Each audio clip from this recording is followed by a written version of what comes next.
Hey guys, welcome to this week's podcast episode. Really happy new year. And we are live streaming on so many different platforms.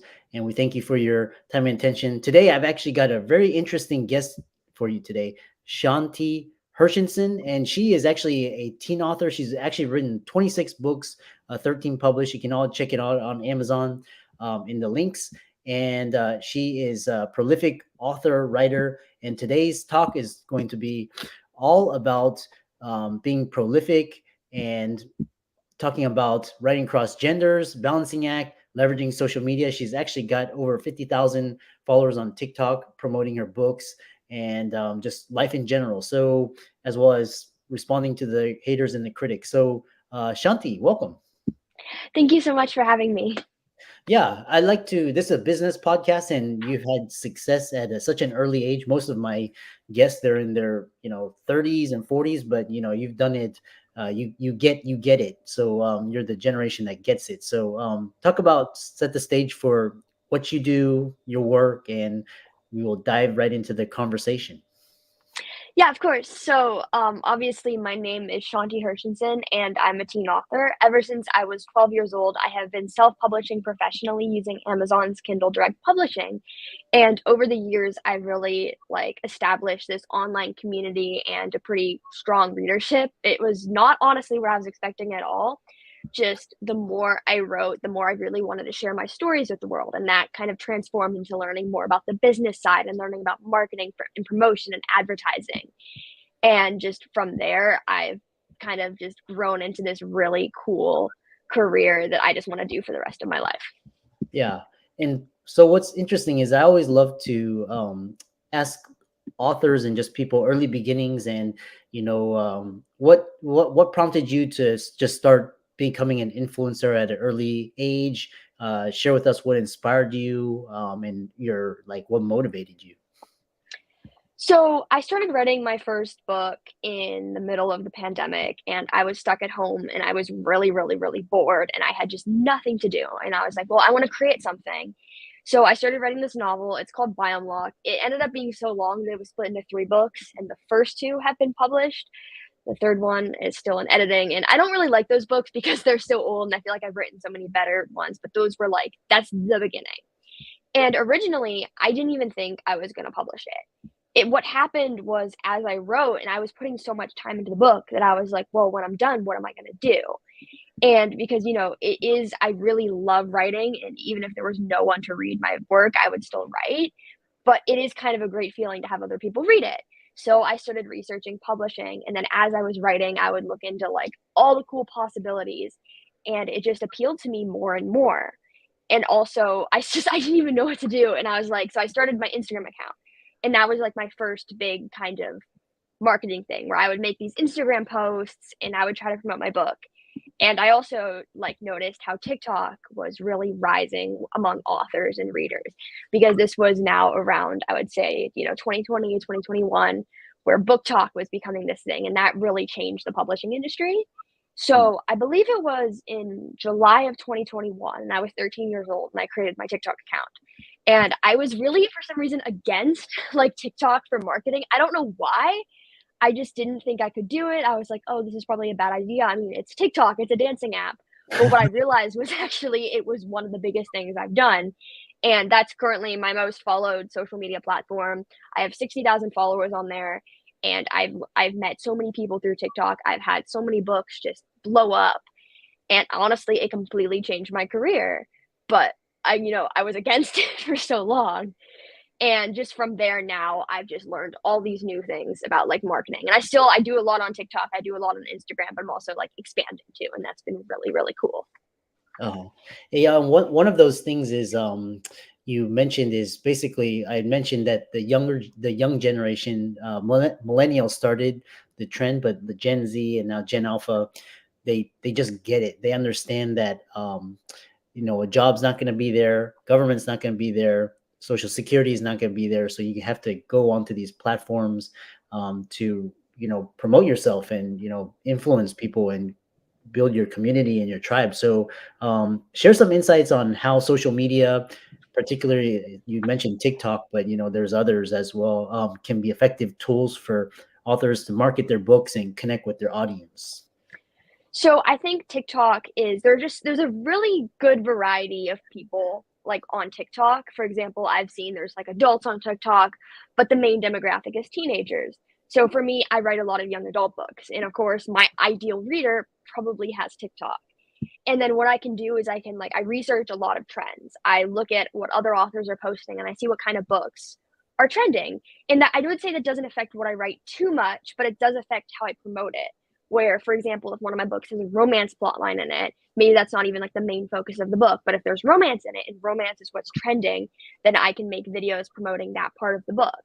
Or one thing that's really, really popular on TikTok is like the aesthetic of books. And you just get a bunch of images from Pinterest and you have them move really fast and you kind of show like the tone of your book. And I don't know if that's still as popular now as it was in 2021, but of course you can do that with literally any book. It doesn't have to be a romance book, it doesn't have to be a fantasy book.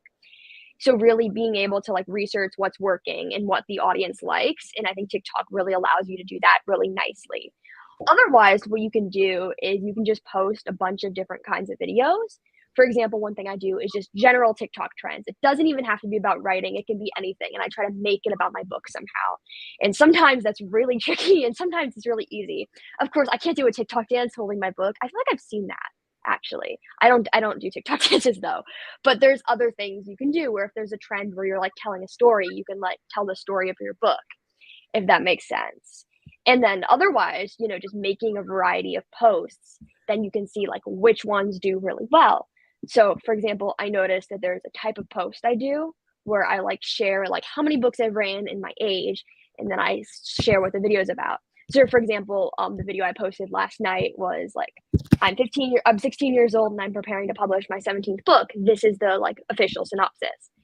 And that's a kind of formula that really like hooks people in. So really like what you have to do as an author, or really any like person who's like in business and you want to promote on TikTok, is you just have to see what's working with your audience and then just what's working with like TikTok in general. Mm. Yeah, one thing is I noticed about the younger generation is they're able to leverage technology and kind of they're able to get these micro trends and these they're basically really fast paced information. Everything's moving at Twitter speed, and they're able to leverage that for marketing and promotion and more visibility.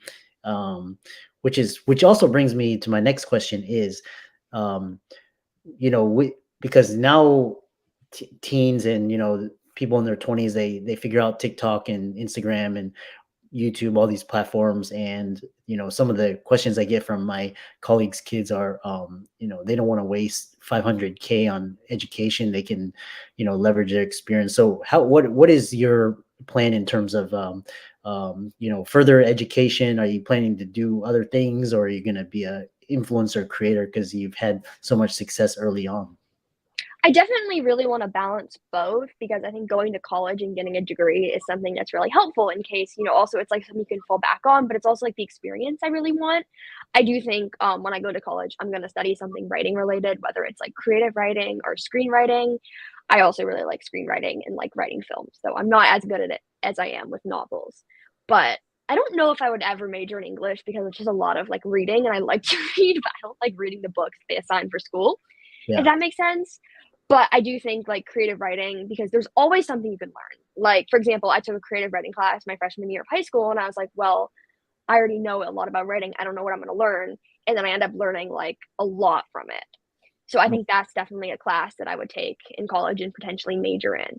But I do really, want to stick with this and stick with like the marketing and the social media as well as like, going to school. Yeah. I mean, like I said, I was talking to Sal Khan one time. He was giving a talk at Rice, and we were talking about future of education because now you can get Khan Academy, YouTube, podcasts, all this information. But he said the value of the education, what you said is the network and the environment you surround yourself, and you're around these like these fantastic cutting edge ideas, and that may be and you're in these networks, and that may be the value of it's like basically you're paying to get in these networks. So um the other question I have is how do because I've leveraged AI, but how are individuals, creators in your generation thinking about ChatGPT, generative AI? How are they planning to use these? I want to get my pulse on what the younger generation is doing. I know a lot of people use AI to like, help them with their homework. I try not to do that because I don't want it to take away, my like ability to think. But at the same time, I think there are really good ways you can use AI. Mhm. There was something I did the other day. I'm trying to remember because I did use it like effectively in a way that's not like kind of, stealing it, like not, taking away like my ability to think. But Yeah. you can definitely use it maybe, one thing I did is I actually just for fun, I had it try to write, like, an essay, and I don't think right now, like, ChatGPT has the ability to write efficiently. There are a lot of people that are gonna argue with me on that, but, like, what you can do is you could use it to give for example, like, maybe give you, like, a writing prompt, and I know a lot of people do that, but, of course, you can just, like there are ways you can already, like, generate writing prompts that are, like, unique. But it's definitely, like, something to experiment with, like, actually, one thing I did is I had it, you can generate, images, and Mhm. I had it generate the, like, faces of my characters so I can better picture them, and I think that was a really good use of it. I didn't post the, like, things it generated because I don't wanna, like it's because it's so new, there's the risk that, like, it's stealing from an artist or it's taking too much inspiration from something else, but just using it personally to be able to help, like, inspire you is really, really cool, and I think you can also do it to, like, generate book covers. Again, like, I'm a little worried that that could potentially be unethical at this point, but of course, in the future, it won't be, but Mhm. it's really good for, like, the inspiration of just, like, seeing what it could look like. Yeah, yeah. ChatGPT's come a long way, especially beginning of last year was kind of very clunky, and then towards the Yeah. end of 2023, it's actually gotten made dramatic improvements. It's almost like an assistant, but Yeah. yeah. And there's going to be like intellectual property rights. There's going to be disinformation. But it's kind of like what you were talking about, how you're using TikTok to scale your marketing and kind of ride these micro trends. And, AI can actually help you scale that as well. Yeah. Yeah, it's going to be interesting what the younger generation comes up with. It's always next thing is with success comes haters, and Yeah. there's these so talking about bullying, but how do you I know you talk a lot about that through literature, and especially with social media you have trolls and haters and all these losers. So how do you handle that?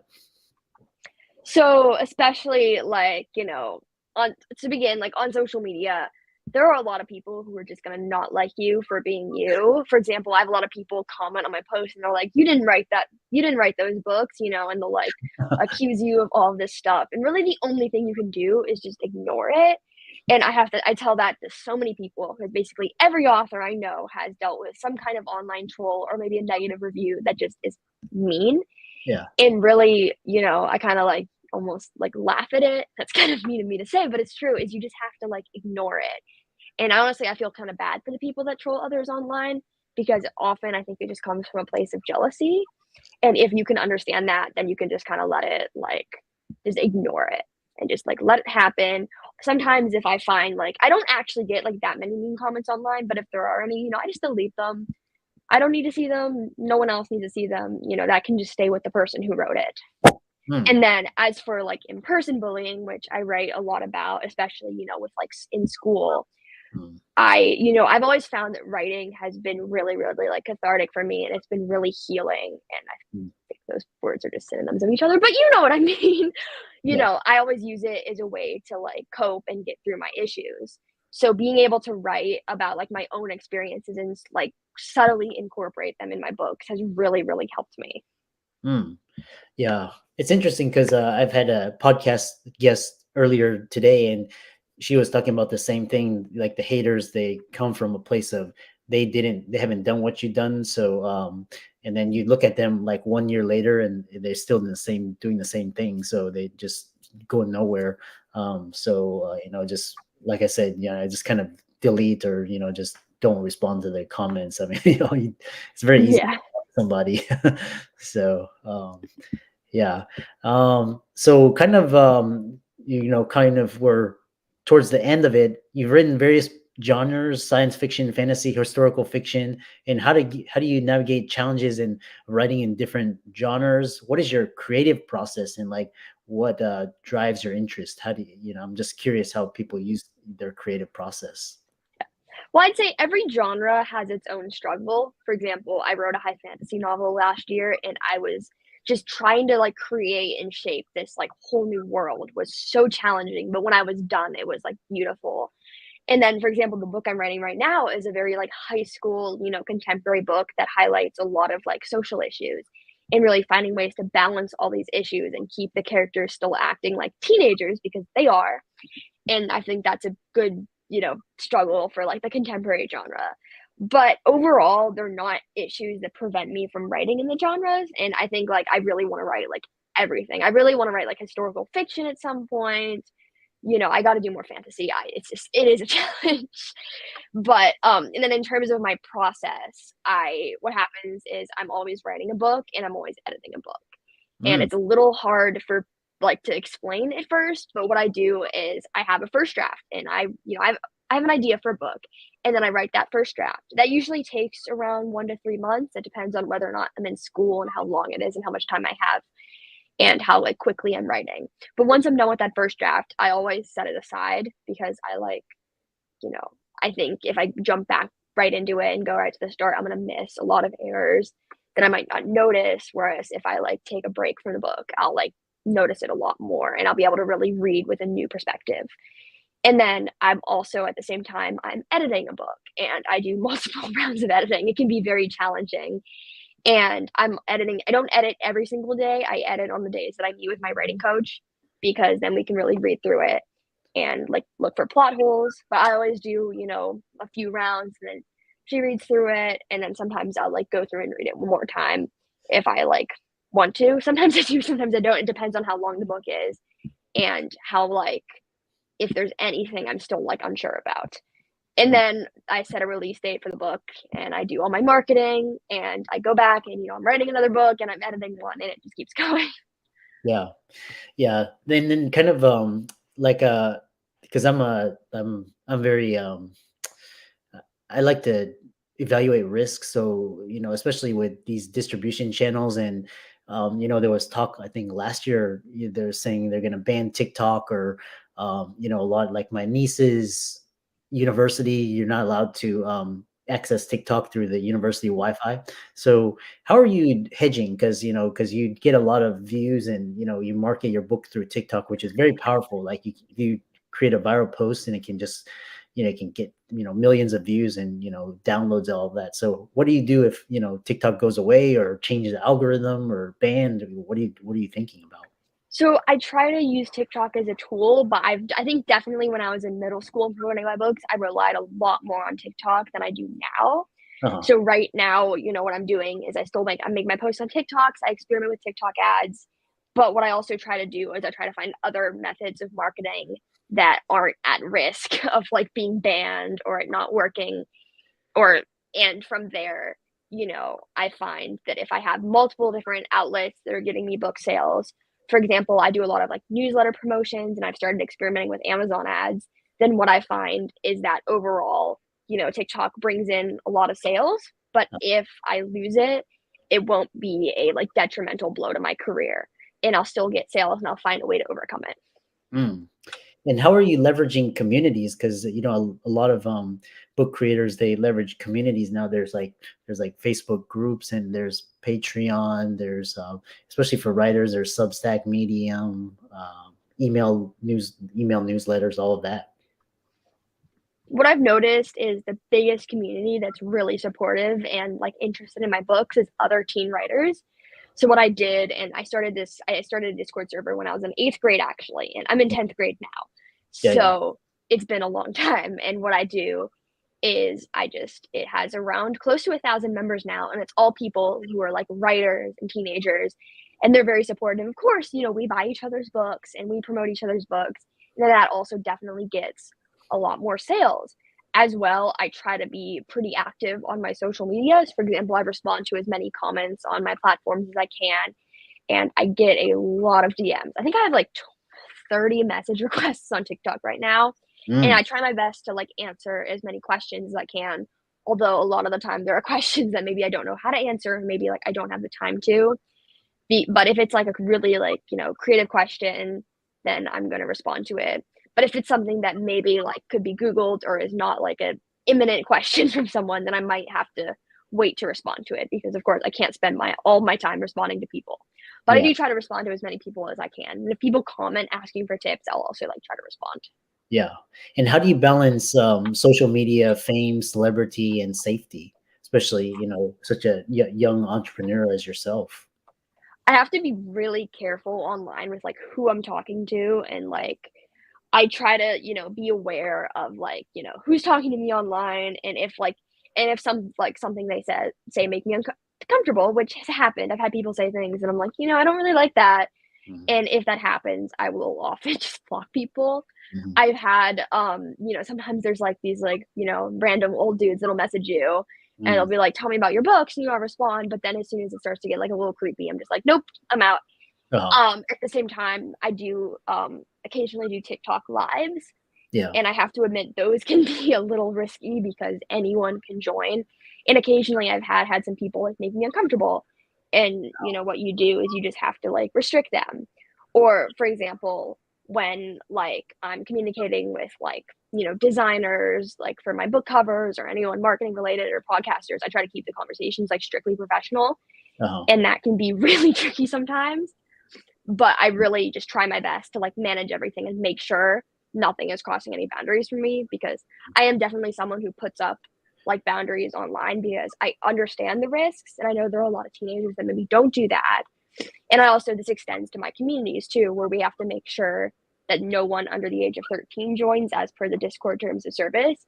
And we Mhm, also make sure that anyone over the age of 18 that joins the server is, talking appropriately.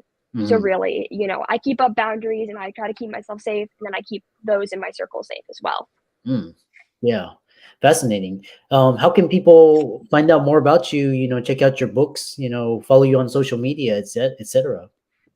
Oh yeah, so my like everything is available on my website. My website is shantihershenson.com. That's ShantiHershenson.com. You Mm, can also find me on Instagram, which is at Shanti Hershenson. And then of course, the platform that we've talked a lot about, TikTok, my username is just at Shanti Who Writes. yeah.